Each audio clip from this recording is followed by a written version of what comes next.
से बोला कि हल्दी मिर्ची नमक खाने से पैसा आता है, तो अपने बाप का क्या जाता है, बदल डालेंगे। क्या आप दुकान बदलने के लिए तैयार हैं? हल्दी मिर्ची नमक तो खाते ही हैं, कहीं ना कहीं से तो लाते ही हैं, कपड़े तो पहनते ही हैं, जूते चप्पल भी कहीं ना कहीं से तो लाते ही हैं। अरे जहां से लाते हैं वो साला कभी मिठाई का डिब्बा भी दिया? वो लाला बोला कि भैया इस दीपावली ये लो मिठाई का डिब्बा, आप 20 साल से राशन खा रहे हो, मेरे परमानेंट कस्टमर हो। क्या मिठाई का डिब्बा आया? होली पे आया होगा, दिवाली पे, क्रिसमस आ रही है, क्रिसमस पे क्या पता आने वाला हो, क्या पता नए साल में उसका विचार हो देने का। बाहर की दुनिया ने आज तक हमें कुछ दिया। महंगाई, मिलावट, बीमारियां, बेरोजगारी, यस और नो, यस और नो। और जब मैंने यहां से देखा कि बाहर का सामान इस्तेमाल करते और हीरोइन आती है और बोलती है मेरे रंग रूप का राज है ये साबुन, तो मैं वही पूछती हूँ क्या वो सच बोलती है कि झूठ बोलती है?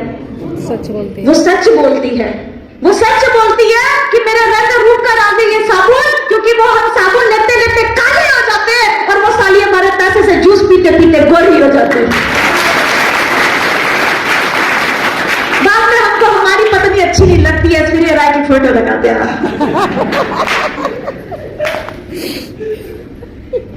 यही बात समझ में आई। वो तो 3 घंटे के हीरो हीरोइन है, पर आरसीएम बिजनेस आपको रियल का हीरो हीरोइन बना देगा इस दुनिया की नजरों में, आपके बच्चों की नजरों में, आपके माँ बाप की नजरों में। क्या ऐश्वर्या राय को भी ये सम्मान मिलेगा जो मुझे मिल रहा है? हेलो, मिल पाएगा? नहीं, क्योंकि उन्होंने 3 घंटे खाली पिक्चर में रोल अदा किया है। पर हम लोग यहाँ आरसीएम के वो सैनिक है जो पूरे हिंदुस्तान में लोगों के जीवन को बदलने का काम कर रहे हैं। दोस्तों, लोगों के जीवन को बदलने का काम। तो मुझे उनकी बात समझ में आ गई और मैंने अपने दिमाग में ये बात ठान ली कि हल्दी मिर्ची नमक खाने से पैसा आता है, तो अपने बाप का क्या जाता है, बदल डालेंगे दुकान। उस दिन से हमारे घर में 100% आरसीएम बिजनेस के प्रोडक्ट आने लग गए और मैंने स्टेज पे बहुत सारे भाइयों को देखा जो रॉयल्टी अचीवर थे। अभी आपने भी देखा, कोट पैंट पहने हुए थे, टाई लगाए हुए थे, सूटेड सूटेड थे, एकदम दूल्हे जैसे लग रहे थे कि नहीं? ये सुनो, और आम आदमी कोट पैंट कब पहनता है? शादी में पहनता है। और वही पुराना कोट पैंट 15-20 साल बाद निकालता है अपने रिश्तेदार की शादी में पहनने के लिए। पहनता और बोलता मेरा शादी का कोट है, जरा ध्यान से। यहाँ तो पता है ये रोज कोट पैंट बदलते हैं। क्यों? क्योंकि ये जिंदगी इनको आरसीएम बिजनेस ने दी है। मैंने जब मंच पे कोट पैंट वालों को देखा मैं डर गई। मैंने कहा यार कितना पढ़ा लिखा आदमी होगा, मैं इससे बात नहीं करूंगी। वो अगर अंग्रेजी में बोले, हमको तो अंग्रेजी भी नहीं आती।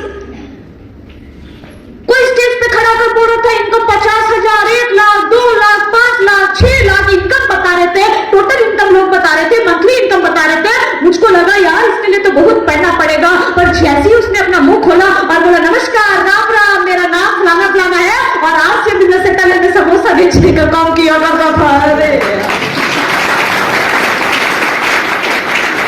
झूठा पॉलिश किया करता, सब्जी बेचने का काम किया करता था। तब मैंने सोचा कि जब ये साला कर सकता है तो फिर भी 12वीं पास पूजा तू क्यों नहीं कर सकती? उस दिन से लेकर आज तक पीछे मुड़ के नहीं देखा।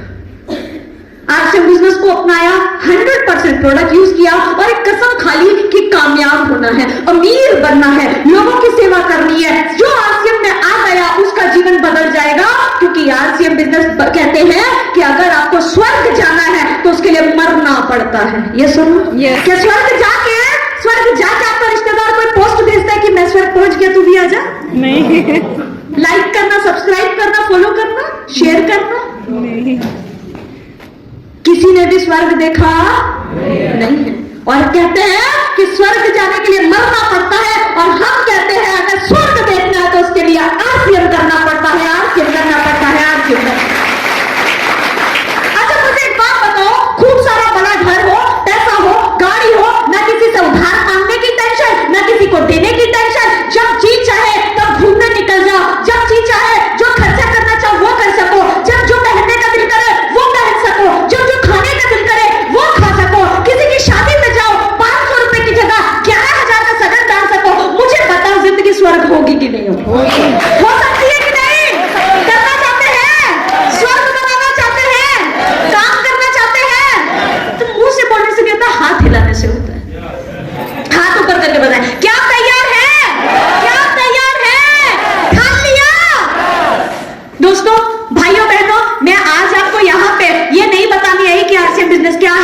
करना है, मैं तो सिर्फ ये बताना चाहती हूं कि आरसीएम बिजनेस क्यों करना।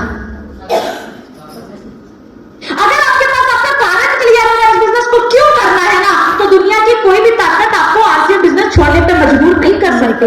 आज आपके मामा ने बुलाया, आप आ गए, आप 2 महीना काम करेंगे, थक जाएंगे और फिर छोड़ के चले जाएंगे। जब आपको पूछा जाएगा कि जुड़ा क्यों था, तो बोलते हैं कि मामा ने जोड़ा था। तो बोले छोड़ क्यों दिया? मामा ने छोड़ दिया इसलिए हमने भी छोड़ दिया। आपका वाई क्लियर होना चाहिए। ऐसा जरूरी नहीं होता जन्म देने वाली मां भी जिंदा रहे। वो बच्चे भी पढ़ते हैं जिसकी मां इस दुनिया में नहीं होती। यस और नो? यस और नो?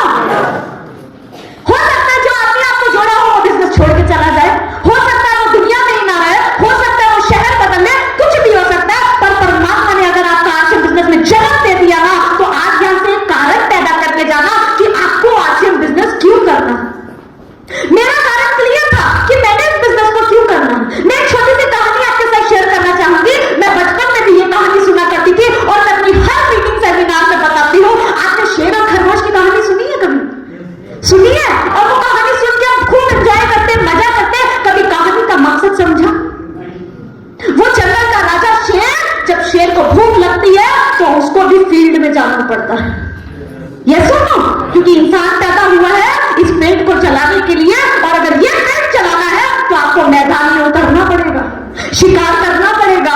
उस शेर को भी भूख लगती है, वो भी फील्ड में जाता है और अपना ढूंढता है कि भैया किसको खाओ, किससे आज अपनी भूख मिटाओ। तो उसे जंगल में छोटा सा प्यारा सा नन्हा सा खरगोश दिखता है, खेलता हुआ, जिंदगी को एंजॉय करता हुआ, और वो शेर सोचता है आज तो इसकी जिंदगी की एंजॉयमेंट खींच लो। ये सुनो, दुनिया में लोग होते हैं ना, आप थोड़ा सा मुस्कुराओ, बड़ पड़ोसी चलने लग जाता, साला मुस्कुरा क्यों रहा? क्योंकि दुनिया में लोगों को दुख अपने दुख से नहीं है, आपके सुख से ज्यादा वो दुखी हो जाता है। ये सुनो, ये सुनो। तो शेर सोचता है आज खरगोश को खा के अपनी भूख मिटाऊंगा। जल्दी शेर खरगोश को पकड़ने की कोशिश करता है, खरगोश भाग निकलता है, खरगोश आगे आगे, शेर पीछे पीछे, खरगोश आगे आगे, शेर पीछे पीछे, और खरगोश भागते भागते अपने बिल में छुप जाता है, और शेर बेचारा बाहर खड़ा खड़ा बोलता है, खरगोश भाई जरा बाहर तो आना। खरगोश कहता है क्या काम है शेर चाचा, जरा दूर से बता, बाहर आऊंगा तो तुम मुझे खा जाएगा। तब वो शेर कहता है मेरे कुछ सवालों का जवाब दे दे, मैं तेरी जिंदगी को बख्श दूंगा। तब खरगोश नन्हा सा प्यारा सा पूछता है कि बता रही क्या बात है। तब शेर कहता है कि मैं इतना बड़ा, तू इतना छोटा, मैं इतना ताकतवर, तू इतना कमजोर, भाग तू भी रहा था, भाग मैं भी रहा था, आज तक जंगल का कोई जानवर मुझसे बच नहीं पाया, पर सामने तू कैसे बच गया।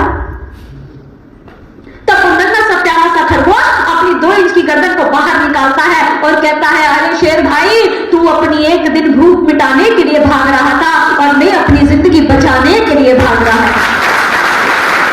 आप सब शेर हो?